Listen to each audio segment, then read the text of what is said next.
अस्सलाम वालेकुम to everyone. उम्मीद करता हूं कि आप सब खैरियत से होंगे। आप देख रहे हैं मेरी कामयाबी चैनल, जहां पे हम आपको मिलवाते हैं टैलेंटेड लोगों से जो अपनी मेहनत, लगन और जोश जज्बे के साथ कामयाबी हासिल कर रहे हैं। तो आज हमारे साथ हैं मिस्टर शहजी।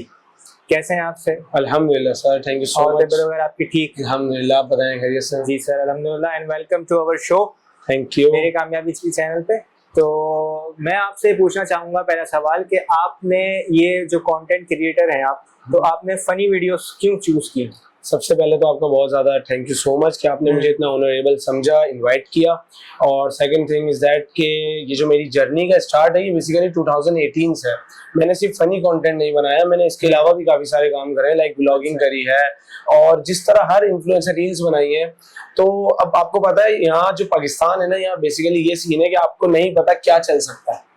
तो फनी मेरी लाइन भी नहीं थी, जबकि मैं फनी बंदा नहीं हूँ कह सकता हूँ, लेकिन फिर भी मुझे शौक हुआ, मैंने सोचा तो मेरे अंदर वो टैलेंट था और अल्हम्दुलिल्लाह आज चल रहा है। अच्छा अच्छा। तो आप मतलब इससे पहले कोई और कंटेंट बनाते थे या शुरू से ये कंटेंट रहा है आप? देखिए, मेरा शुरू से कंटेंट नहीं था। अच्छा। मेरा ये last 2 years, I think 2-3 years से मेरा ये कंटेंट है। इससे पहले मैं व्लॉगिंग करता था, बट व्लॉगिंग जो है मुझे वो चीज नहीं, मैं मैनेज नहीं कर पा रहा था। कॉज व्लॉगिंग के लिए ना आपकी लाइफ में कुछ ना कुछ ऐसा होना चाहिए जो आप दिखाओ। तो मेरी लाइफ में इतनी कोई ऐसी एक्टिविटीज नहीं थी कि मैं दिखाऊं, तो मैंने अपनी नीश को चेंज किया। मैंने 1 साल का ब्रेक भी लिया बीच में, जिसमें मैं यही सोच रहा था कि मैं क्या कंटेंट ऐसा बनाऊं जो थोड़ा हट कर हो। अच्छा, तो मतलब आप जो बचपन में आपका क्या ड्रीम था बनने का, और मतलब उसको फॉलो अप कर रहे हैं या नहीं? देखिए, ड्रीम मेरा बेसिकली ये था फोर्स ज्वाइन करने। और अल्हम्दुलिल्लाह मैं आज आप लोगों को रिवील भी कर दूं कि मैं इसके अलावा पुलिस कांस्टेबल हूँ। सिंध पुलिस का मैं पार्ट हूँ, जिसमें मैं सर्व कर रहा हूँ अपनी ड्यूटीज, और इसके साथ साथ मैं मैनेज कर रहा हूँ। मेरा डिपार्टमेंट मुझे किसी चीज से रोकता नहीं है। अल्हम्दुलिल्लाह मेरी जॉब भी कंटिन्यू है और साथ में ये भी। अच्छा, आप जो फनी कंटेंट बनाते हैं तो वो आइडियाज वगैरह किस तरह जनरेट करते हैं या आपकी कोई हेल्प करता है उसमें? देखिए, मेरी आपको पता है एक अकेला बंदा तो कुछ नहीं कर सकता, जाहिर है उसको सपोर्ट चाहिए होती है। तो मेरी टीम है जिसमें एक हमजा है, वो मेरा बेसिकली कजन ही है, और इसके अलावा मेरा एक दोस्त है याकूब, और एक मेरा दोस्त है अहमद। तो हम 4-5 बॉयज हैं, ऐसे जानिफ है, इस तरह के बॉयज हैं जो मेरी हेल्प आउट करते हैं मेरे शूट में, मेरे लोकेशन में। हाँ, स्क्रिप्ट मैं लिखता हूँ और एडिट वगैरह भी मैं मैनेज करता हूँ, क्योंकि स्क्रिप्ट जाहिर सी बात है मुझे शो करना है पब्लिक में। तो जब तक मैं उसके लिए प्रिपेयर नहीं होऊंगा तो मैं आप लिखेंगे। अच्छा, आपकी कोई इंस्पायरेशन मतलब है? मेरी इंस्पिरेशन थी, बल्कि इंस्पिरेशन मेरे पहले था इरफान जुनेजू, बट मैंने उसे देख के व्लॉगिंग स्टार्ट करी थी। तो मैं उसे भी कहूंगा कि इरफान जुनेजू के लिए एक बहुत रिस्पेक्ट है, क्योंकि एक बहुत बड़ा इन्फ्लुएंसर भी है वो और यूट्यूबर भी है माशाल्लाह। उस जैसा काम कोई कर ही नहीं सकता। तो इसके अलावा अगर मैं अपने इस शो के हिसाब से कहूँ तो सलमान सैफ है।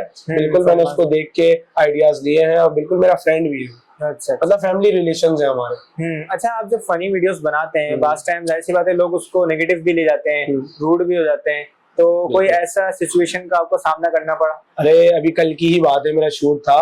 तो एक बंदे की ना लड़ाई हुई ना, तो मैं समझा, हम तो अपने मूड्स में होते हैं कि भाई जाओ बस जाके सवाल करना है, तो उसको बुरा लग गया, उसने बदतमीजी करी। लेकिन हम वहां पे काम रहे, क्योंकि हम काम डाउन इसलिए रहते हैं क्योंकि देखें हम फील्ड पे काम कर रहे हैं, हम हर किसी से लड़ नहीं सकते हम लोग। जबकि मुझे लड़ने में कोई मसला नहीं है, लेकिन लड़ाई झगड़े अच्छी चीज नहीं है।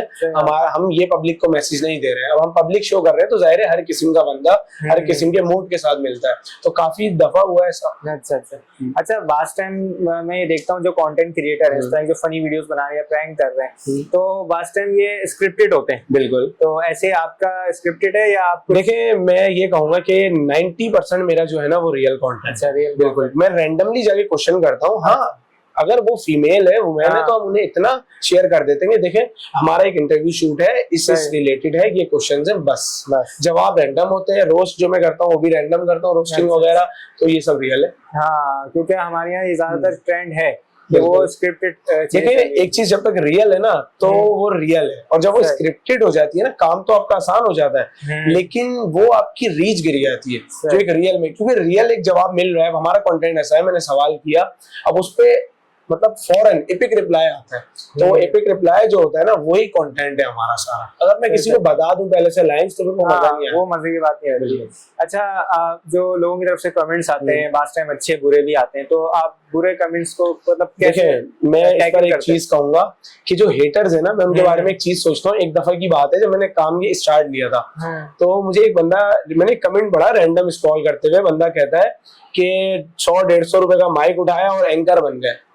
तो मैंने उसके कमेंट पे एक बात सोची, मैंने कहा देखो, मैं तो लोगों में निकल रहा हूँ, मैं तो शूट भी कर रहा हूँ, मैं बाहर निकल रहा हूँ, लोगों को फेस कर रहा हूँ, शूट कर रहा हूँ, कंटेंट बना रहा हूँ। आप क्या कर रहे हो? आप घर में बैठे हुए हो, मेरा कंटेंट भी देख रहे हो, उस पर कमेंट भी कर रहे हो। मतलब आप इतने फारिग हो कि आप कंटेंट भी देख रहे हो, कमेंट भी कर रहे हो। तो मुझे इस चीज से फर्क नहीं पड़ता, पब्लिक है भाई, यहाँ पे बोलने वाले हजारों हैं। कामयाबी जब बंदा सक्सेस पे पहुंच जाता है, तो फिर जो है तनकीद करने वाले बहुत ज्यादा ही होते हैं, आपको पता है। अच्छा, आपके लिए सक्सेस का क्या मतलब है? मतलब एज अ कंटेंट क्रिएटर क्या सक्सेस होनी चाहिए? देखिए, मेरे लिए ना सक्सेस तो आपकी ये है कि आप जो स्ट्रगल कर रहे हो ना, उसका आउटपुट मिलना। अगर आप मेहनत कर रहे हो और वैसा आउटपुट आपको नहीं मिल रहा ना, तो फिर ऐसी कामयाबी का फायदा नहीं है। पैसा तो आप बहुत ऑप्शन है कमाने के, लेकिन जो एक सक्सेस होती है, एक लेगेसी होती है, जो एक आपका नाम बनना, कि आपको लोग देखें तो आपको पहचान लें, और ये ना हो कि आपको गालियां दें, वो आपको एक अच्छी इमेज के साथ पहचाने। मुझे बहुत से लोग मिलते हैं, मुझे राइडर्स मिलते हैं जो मेरी वीडियोस देखते हैं, एक प्राउड मोमेंट होता है, अच्छा लगता है बहुत। और देखें, कोई भी शख्स डायरेक्ट ऊपर से नहीं आता, हर कोई नीचे से आता है, तो कोई भी बड़ा छोटा नहीं होता, हर शख्स बड़ा है और हर शख्स के अंदर क्वालिटीज हैं, तो कोई भी शख्स को कमतर नहीं समझना चाहिए। अच्छा, एक सवाल मेरे जहन में और आया, जैसे हमारी जो यूथ है आजकल जो कंटेंट बना रही है, बास टाइम वो डिसहार्ड हो जाते हैं क्योंकि वो उनको वैसी रीच नहीं मिल पाती, या वो व्यूज नहीं आ रहे उनके पास, तो फिर वो उसको स्किप कर देते हैं। देखिए, इस पर तो मैं भी एक बात कहूंगा कि ये बहुत डिप्रेसिंग फील्ड है सोशल मीडिया। ये कोई आसान फील्ड नहीं है कि आपने देखा और आपने मोबाइल उठा के काम मैं भी बनाना स्टार्ट कर दूं। तो अगर तो आप हेटर्स को फेस कर सकते हो, ये डिप्रेसिंग फील्ड को फेस कर सकते हो, तो सही है। अब इसमें ये होता है कि मेरे भी समटाइम्स मिलियंस में व्यूज आते हैं, और एक वक्त ऐसा भी आता है कि हजारों में व्यूज आ रहे होते हैं, तो वही मेरे लिए डिप्रेसिंग होता है कि यार, मतलब इतना अच्छा काम चलते चलते एकदम डाउन हो गया। तो ये सब अप एंड डाउन आते हैं। अगर आपके अंदर बर्दाश्त है, सब्र है, पेशेंस है, तो आप करें। अच्छा, इंस्टाग्राम पे आपके इतने सारे फॉलोवर्स हैं, तो उससे आपको अर्निंग वगैरह होती है, तो कोलैबोरेशन होती है या इंस्टाग्राम खुद पे करता है? इसका क्या सीन है? देखिए, कोई भी प्लेटफॉर्म ना खुद पे नहीं करता।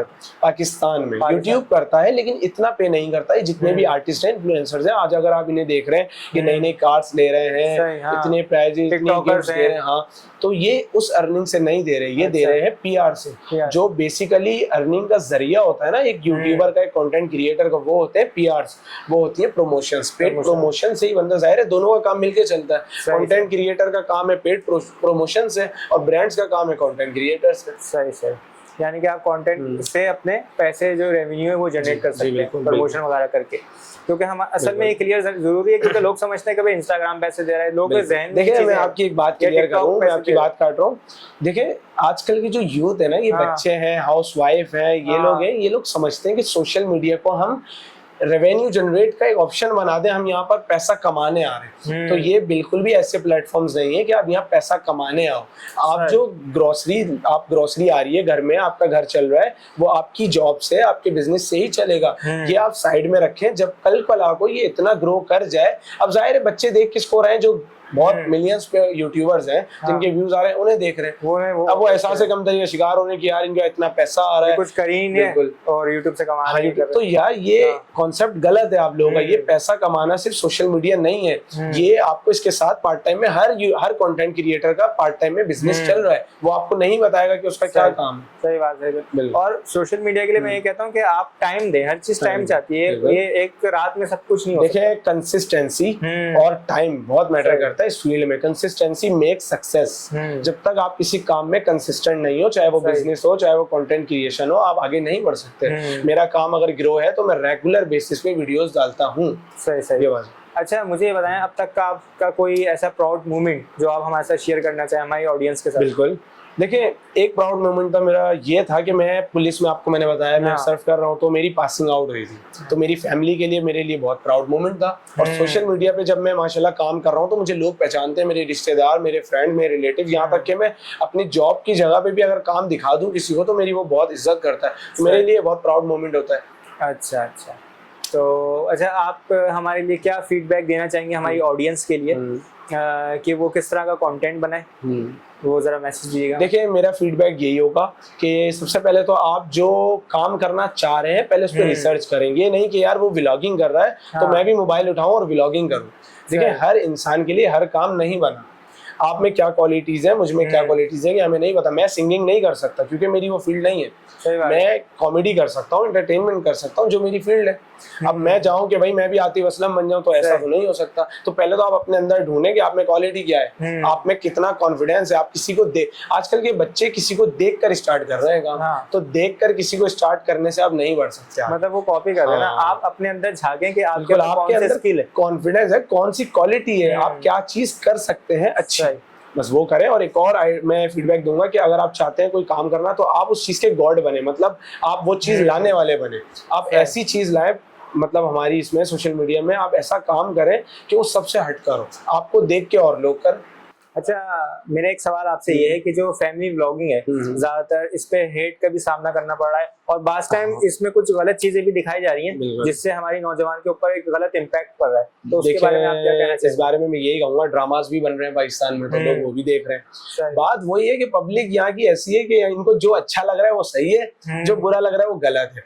देखिए फैमिली व्लॉगिंग गलत है, वो इसलिए गलत है क्योंकि वो अपनी माँ बहनों को दिखा रहे हैं और वो हर चीज दिखा रहे हैं। उसमें आप वो चीजें दिखा रहे हो कि प्रेगनेंसी है तो वो है, अब बच्चा पैदा हो रहा है तो ये भी दिखाना है, सब चीजें दिखा। कुछ प्राइवेसी भी होती है। बहुत से यूट्यूबर्स हैं जो फैमिली नहीं दिखा रहे, उनको भी घर चल रहा है। अब जाहिर बात है आपने सोर्स ऑफ इनकम जब यूट्यूब को बना लिया है तो फिर आप फैमिली दिखाएं या कुछ भी दिखाएं, आपके लिए क्या है? कोई दूसरा काम ही नहीं कर रहे हैं आप, सिर्फ दिन 24 घंटे आप यूट्यूब पे ही हैं, तो वही चीजें दिखा रहे हैं। और आजकल के बच्चे घर में देख के यही कर रहे हैं, वो अपनी अम्मी को ला रहे हैं। अम्मी को क्या पता ये कैमरा खोल के क्या कर रहा है, वो पूरी दुनिया को दिखा रहा है। अम्मी उसकी पुरानी जनरेशन की, उन्होंने थोड़ी यूट्यूब देखा है, वो दिखा रहा है अम्मी को पूरी दुनिया को। अम्मी बाहर जा रही है, क्या हुआ आप वीडियो में आ रही थी, नहीं वो गलती से आ गई थी। अब उन्हें क्या पता बच्चा क्या कर रहा है। सही कहे, और मतलब गलत चीजें सीख रहे हैं हमारे बच्चे। हाँ बिल्कुल। तो अच्छा, आप क्या समझते हैं किस तरह की व्लॉगिंग होनी चाहिए और कौन सी अच्छी व्लॉगिंग हो सकती है? देखिए व्लॉगिंग मेरी ना वो नहीं है फील्ड, आगे का कुछ पता नहीं है, आगे कुछ पता नहीं है, मतलब एक आइडिया होता है बंदे के पास ऐसी करना चाहिए जो। देखिए मेरा आइडिया तो यही है कि अगर आप व्लॉग्स बना रहे हो तो आप एडवेंचर करो, आप बाहर जाओ, एक्टिविटीज हैं बहुत कुछ है करने के लिए। आप फ्रेंड सर्कल बना लो, उन्हें लेकर आप व्लॉग्स बनाओ, जरूरी थोड़ी आप घर ही घर दिखाओ। अच्छा, आपके क्या फ्यूचर गोल्स हैं और क्या अचीव करना चाहते हैं आप? देखिए फ्यूचर में तो बहुत गोल्स है, लेकिन फ्यूचर अभी उल्टा सीधा चल रहा है, समझ ही नहीं आता है क्या करें। तो फ्यूचर में ये प्लान है फिलहाल के अभी जो मेरा वर्क है मैं इसको और इनहेंस करूं और बढ़ाऊं ताकि मैं तरक्की पे जाऊं, जाहिर है, और प्रोजेक्ट्स पे काम करूं और वेब सीरीज पे जाऊं। तो गोल्स काफी हैं, लेकिन देखते हुए चलेंगे कि किस तरह मेरा वर्क ग्रो हो रहा है उसके बाद। अच्छा, आपका कोई मतलब आइडिया है कि आप एड्स करें या उसके अलावा एक्टर बनने का, या कोई से कोई ऑफर हुई तो उस पे आप क्या कहेंगे? देखिए मैं तो ये कहता हूँ कि अगर आपको शौक है एक्टर बनने का ना, तो आपके पास एक चीज दे दी गई है, कैमरा और मोबाइल। आपके अंदर जो क्वालिटी है आप सोशल मीडिया पे दिखाएं और आप खुद ही एक्टर बन जाएंगे। आपको किसी को ऑडिशंस देने का जमाना चला गया। जिन लोगों को शौक होता था, टैलेंट होता था, वो लंबी लंबी लाइनों में लग रहे हैं पहले के दौर में। उनको क्या भाई टाइम ओवर हो गया, जो डायरेक्टर था वो चला गया, आप घर जाएं। अब ऐसा ऑप्शन ही नहीं, आपके घर में मोबाइल है, कैमरा है, लोग यहाँ से बैठे बैठे मिलीनियर बन गए। तो बस एक्टर बनना है तो बस हमारा मोबाइल है, हम खुद बन जाएंगे। अच्छा, एक सवाल और है मेरा कि अगर आप कंटेंट क्रिएटर ना होते तो फिर आपकी क्या फील्ड होती? क्या होते हैं, अब्बा ने बोल दिया था हमारे कि भाई अगर मैट्रिक में पास नहीं हुए तो रक्षा दिला देंगे, और रक्षा चला रहे होते फिर, और क्या होते। चलें नाज़रीन, आप सबका बहुत बहुत शुक्रिया कि आपने हमारी वीडियोस को देखा, और जो हमारे गेस्ट थे इनका भी बहुत बहुत शुक्रिया सर, आपने अपना कीमती वक्त हमें दिया। आपकी ज्वाइनिंग का बहुत बहुत शुक्रिया और वी फील प्राउड कि आप हमारे शो पे आए, टाइम दिया आपने। Thank you so much. तो मिलते हैं आपसे फिर किसी एपिसोड में, तब तक के लिए अल्लाह हाफिज, अपना ख्याल रखिएगा।